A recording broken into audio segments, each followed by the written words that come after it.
Allez, bonjour à tous, je suis Sébastien de la société Rénovation Toiture Occitanie. Vous en avez l'habitude, on fait régulièrement des tutos d'entretien concernant l'amélioration de vos toitures. Aujourd'hui, on est missionné sur une visite sur un chantier pour un check-up global d'une toiture. Alors là, on est sur un quartier qui date à peu près des années 60.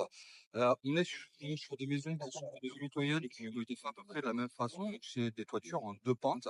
Là, on est sur une tuile qu'on appelle donc de la tuile Marseille, qui est une tuile de bonne qualité. On peut voir qu'il y a eu quand même pas mal d'entretien sur cette toiture.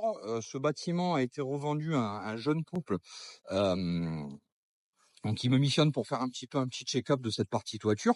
On va regarder tous les points positifs. Alors, le premier point positif, c'est qu'effectivement, on peut s'apercevoir qu'on a des jeux sacrutaires, d'accord?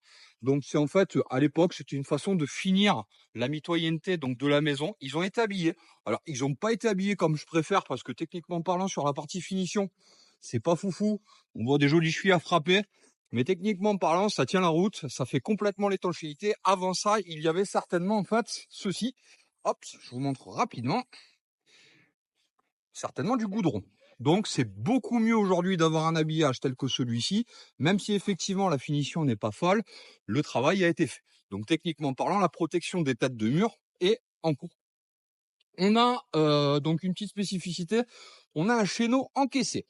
Ce chéneau encaissé, quand j'arrive, la première chose que je vois, c'est qu'il a dû être fuyard. Alors, il a été réparé, je m'en explique.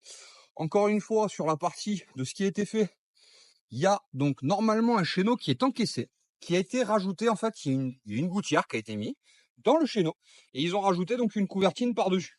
Donc, tel que ça a été fait, encore une fois, c'est pas des super finitions, il n'y a pas de soudure, mais pareil, ça fait le clos.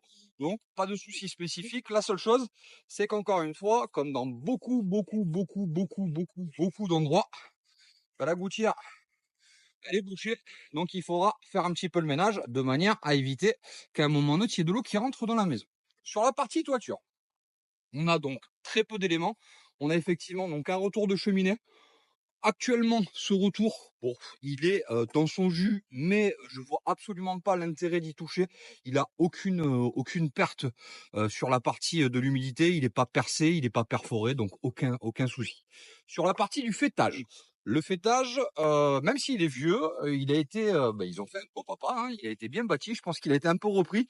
Donc techniquement parlant, pareil, pas de souci spécifique. Par contre, sur la partie tuile, on a donc un élément qui est assez simple.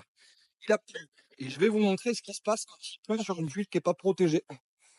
D'accord? J'en ai volontairement retourné une, elle n'était pas comme ça.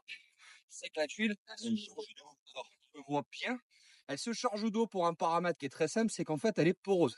Donc cette tuile, elle sera effectivement donc à protéger, à traiter, à protéger.